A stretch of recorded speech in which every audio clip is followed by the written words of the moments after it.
Assalamualaikum warahmatullahi wabarakatuh. Perkenalkan, nama saya Rahmi Ashifa Nadia Ghaffar. Saya dari kelas pembelajaran matematika daring 6B. Di sini saya akan menjelaskan tentang video tutorial Google atau penggunaan Google Classroom yang diampu oleh dosen Bapak Beni Hendriana MPD. Lalu, apa sih Google Classroom tersebut atau definisi dari Google Classroom? Google Classroom atau ruang kelas Google adalah suatu serambi aplikasi pembelajaran campuran secara online yang dapat digunakan secara gratis. Pendidik dapat membuat kelas mereka sendiri dengan membagikan kode kelas tersebut atau mengundang para siswa. Google Classroom ini diperuntukkan untuk membantu semua ruang lingkup pendidikan yang membantu siswa untuk menemukan atau mengatasi kesulitan pembelajaran, membagikan pelajaran, dan membuat tugas tanpa harus hadir ke dalam kelas.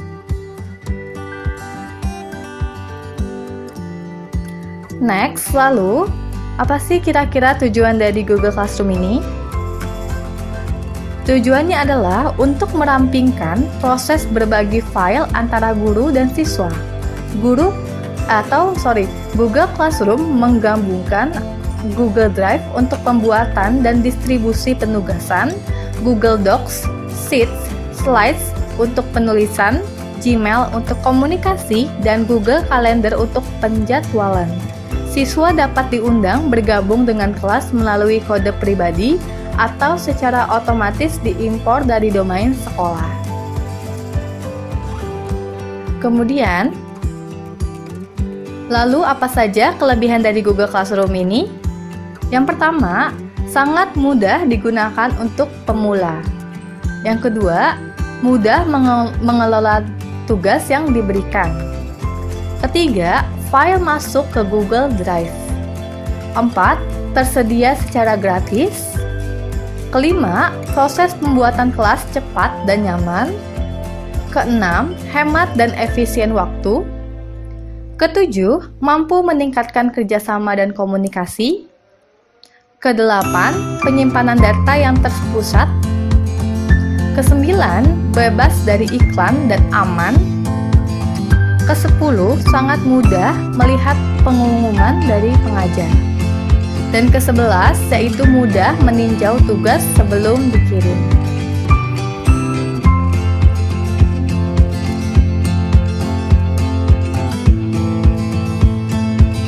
Lalu berikut adalah kekurangan dari Google Classroom. Yang pertama, tampilan yang kurang menarik bagi siswa. Kemudian jika Google Drive penuh, file tidak dapat dikirim. Lalu, adanya peluang kecurangan untuk siswa. Misalnya, pengajar telah memberikan deadline tugas yang diberikan. Namun, siswa yang telah mengumpulkan tugas dapat mengatur mundur waktu di handphone masing-masing siswa, sehingga siswa masih dapat mengirimkan tugas. Lalu, terakhir yaitu Google Classroom dapat digunakan jika online, artinya jika kita tidak memiliki kuota internet, kita tidak akan dapat mengakses Google Classroom. Oke, hal pertama yang akan kita lakukan adalah membuat akun untuk diri sendiri. Kita pilih buat akun untuk diri sendiri, kemudian di sini kita membuatnya menggunakan handphone. Kemudian kita tuliskan nama depannya, misalkan pembelajaran. Kemudian nama belakangnya matematika daring. Lalu kita klik berikutnya. Selanjutnya kita akan mengisi bagian informasi dasar. Misalkan tanggalnya 16, bulannya April, tahunnya misalkan 1999, dan gendernya bisa pilih misalkan wanita. Kemudian kita klik berikutnya, tunggu sebentar. Ini kita disuruh untuk pilih alamat Gmail Anda. Di sini kita bisa membuat alamat email sendiri atau custom, yaitu pembelajaran, tapi pembelajarannya disingkat matematika daring 6b@gmail.com. Kemudian kita tuliskan kata sandi yang ingin kita buat.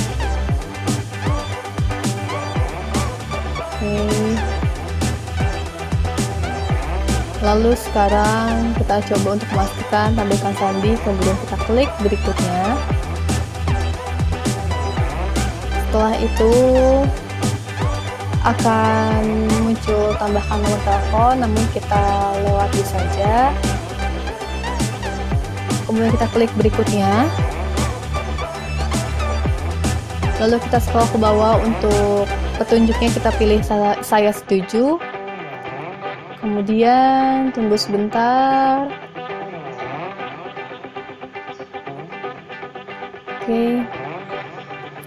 Oke, link atau email baru setelah kita terbuat. Oke, jadi yang pertama, untuk membuat kelas baru di dalam Google Classroom, kita buka dulu aplikasi Classroom-nya. Lalu kemudian, untuk membuat kelas baru, kita cukup mengklik icon tanda tambah di sebelah pojok kanan untuk membuat kelas baru. Oke, sekarang kita centang dalam kotak yang ada di dalam petunjuk. Klik lanjutkan. Lalu kemudian kita masukkan nama kelas. Misalkan nama kelasnya ini adalah kelas 8. Bagiannya misalkan IPA 1. Lalu mata pelajarannya adalah matematika. Nah, untuk ruang boleh diisi atau enggak itu opsional. Misalkan kita tidak isi, lalu kita klik buat. Oke. Sekarang kelasnya sudah terbentuk. Kita bisa mengubah. Di sini ada pilih tema atau upload foto. Kita pilih aja tema yang tersedia, misalkan kita pilih yang temanya matematika. Oke, yang bagian bawah, pilih tema kelas. Kemudian, di sini akan muncul kelas 8 bagian IPA 1 dan di sini ada kode kelas yang akan kita gunakan untuk mengundang siswa agar dapat bergabung di dalam kelas Google Classroom tersebut. Kita perbesar. Nah, berikut adalah kode kelas Google Classroom yang siap di-share kepada siswa. Oke, di bagian beranda kelas atau di bagian luar kelas, di sini ada pertama forum. Forum ini adalah tempat siswa untuk dapat melihat langsung tentang materi, tugas, maupun informasi yang diberikan atau yang diposting oleh guru. Nah, di forum ini juga dapat digunakan untuk guru berdiskusi dengan siswa ataupun siswa berdiskusi dengan siswa lainnya. Lalu di sini ada tugas kelas. Di dalam tugas kelas, di sini kita dapat membuat ada bagian tugas. Tugas ini untuk guru dalam memberikan tugas kepada siswa, dan di bagian sini siswa juga dapat mengumpulkan tugasnya. Kemudian tugas quiz ini lebih kepada tugas kuis atau ulangan harian. Nah, pertanyaan di sini dapat untuk lebih cocok untuk berdiskusi, dan di sini kita dapat menuliskan pertanyaannya dan jawabannya bisa berupa jawaban singkat maupun jawaban pilihan ganda. Ini juga bisa kita gunakan untuk absen secara manual. Kemudian untuk materi, di sini adalah kolom untuk kita mengupload materi maupun link YouTube pembelajaran yang akan kita berikan kepada siswa, dan kemudian di sini ada topik. Topik ini adalah tempat untuk kita memberikan tugas maupun materi. Oke, kemudian di sini ada anggota. Di sini ada terlihat semua peserta yang tergabung dalam kelas tersebut. Di sini ada gurunya dan ada siswa-siswanya yang telah bergabung menggunakan kode kelas yang telah diberikan kepada siswa. Lalu di sini kita bisa lihat nilai. Nah, untuk siswa yang mengumpulkan, di sini kita bisa ngelihat nih. Oke nih, jadi kita bisa lihat siswa yang sudah mengumpulkan dan tugasnya sudah dinilai, yaitu Rahmi Asifa dengan poin 100. Dan untuk di dalam tugas kelas, di sini kita bisa klik tanda buat atau icon buat. Nah, di sini ada tugas kuis, pertanyaan, materi, dan ada icon gunakan kembali postingan serta topik. Nah, di sini kita bisa memulainya dengan membuat topik. Oke, di membuat topik ini misalkan kita tulis pertemuan 1, yaitu luas permukaan kubus. Oke, kita tambahkan. Nah, di dalam topik ini kita bisa masukkan juga materi, yaitu kita klik lagi tanda buat, kemudian kita klik materi. Nah, di sini kita tulis judulnya, misalkan luas permukaan kubus. Oke, di sini kita bisa mengisi deskripsinya, misalkan kita menyapa siswa, assalamualaikum anak-anak. Lalu kemudian kita bisa tambahkan link untuk video pembelajarannya. Kemudian akan muncul video dan linknya. Kemudian di sini kita juga bisa menambahkan file untuk materi. Pilih browse, kita browsing, lalu kita pilih materi yang akan kita pilih. Oke, akan di download, kemudian sudah ada. Sekarang tinggal di bagian kanan itu untuk kelas 8 IPA 1, kemudian semua siswa bisa melihat dan masukkan ke dalam topik pertemuan 1. Lalu kita langsung posting. Oke. Sekarang materi tersebut sudah berada pada topik pertemuan 1. Untuk memasukkan materi, kita juga bisa membuat tugas. Kita klik yang tulisan tugas, kemudian kita tulis judulnya, misalkan tugas 1, yaitu luas permukaan kubus. Kemudian di sini kita misalkan kasih petunjuknya, kerjakan di kertas dan tulis tangan. Kemudian difoto dan dijadikan format PDF. Nama filenya misalkan nama underscore atau tugas 1. Oke.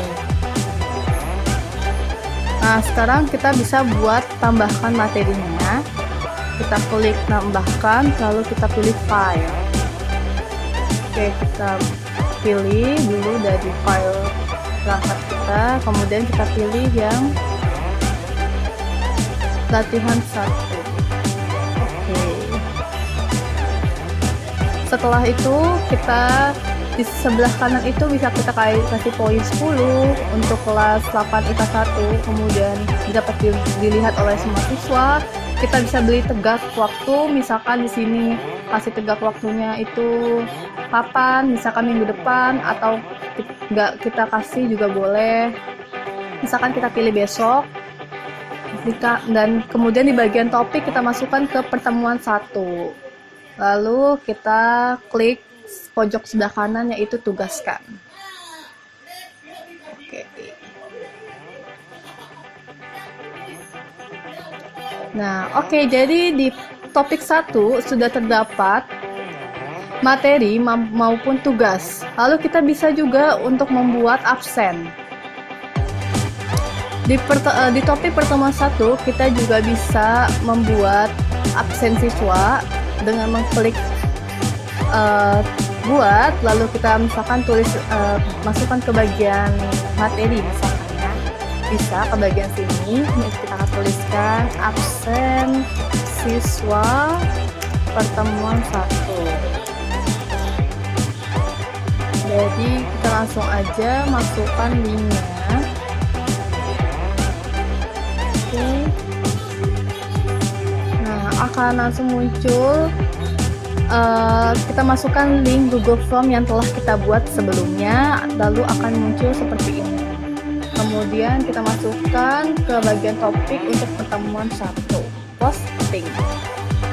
Oke, ini cara mudah untuk menaruh absen di Google Classroom. Kita bisa juga membuat absen di bagian tugas kuis, namun agak sedikit ribet. Oke, jadi di sini kita akan mencoba untuk mengevaluasi tugas yang telah diserahkan atau dikumpulkan oleh siswa. Misalkan di sini adalah Rahmi Asifah, dia sudah menyerahkan berupa PDF, kemudian kita buka file tersebut.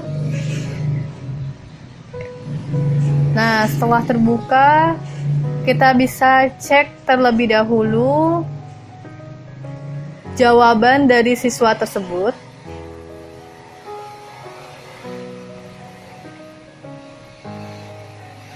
Oke, kita tunggu sebentar.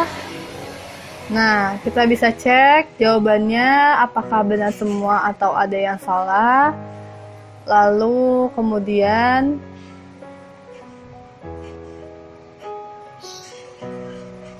kita setelah mengoreksi ternyata benar semua atau ada yang salah, kita bisa beri nilai di sebelah kanan pojok. Misalkan nilainya 100, kita juga bisa memberikan komentar pribadi kepada siswa untuk memberikan apresiasi kepada siswa yang telah mengerjakan tugas. Oke, kita sudah berikan nilai dan kita lihat di bagian semua siswa. Di sini terlihat bahwa yang sudah menyerahkan hanya 1 orang, yaitu Rahmi Asifah, dan sudah terlihat juga bahwa Rahmi Asifah telah diberi nilai yaitu 100.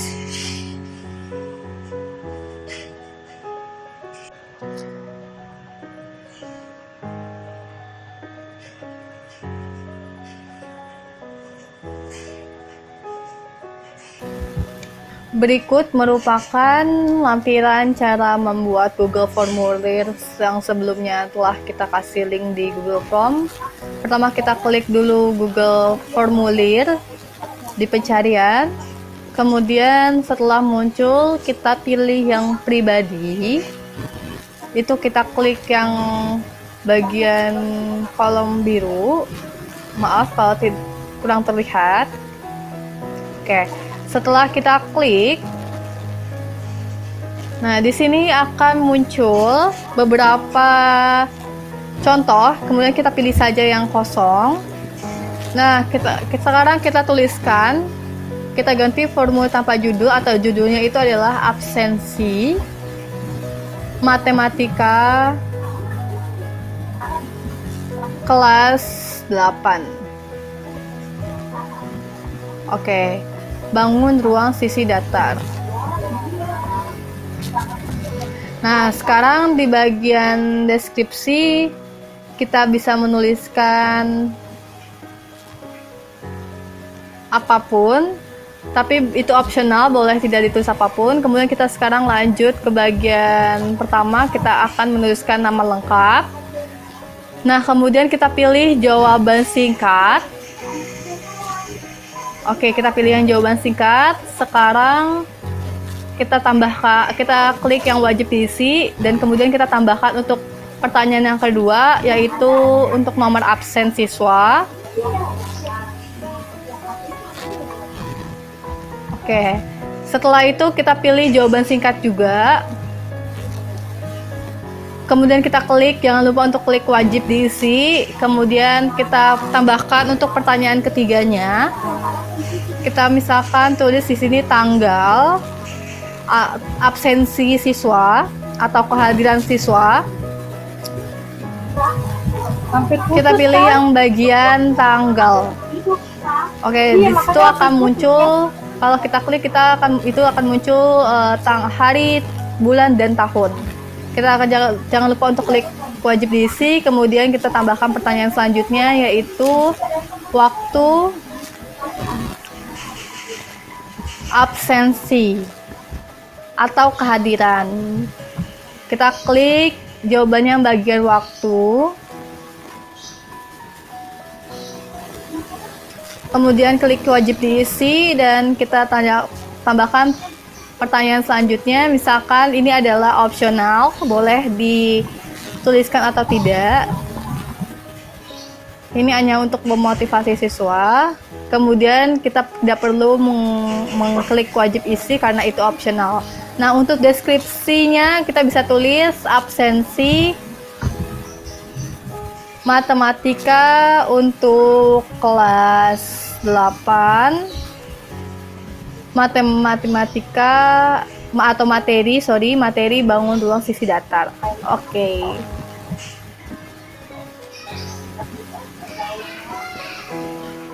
Nah, sekarang kita klik. Sudah selesai, kita klik bagian oke. Bisa kita tambahkan juga di bagian deskripsi, yaitu tulisan silahkan diisi sebelum memulai pembelajaran. Kemudian kita kirim, klik icon kirim, kemudian kita pencet perpendek URL, kemudian kita salin linknya, dan kemudian kita taruh di Google Classroom. For watching, semoga video tersebut bermanfaat dan telah memenuhi tugas ujian tengah semester pembelajaran matematika daring. Wassalamualaikum warahmatullahi wabarakatuh.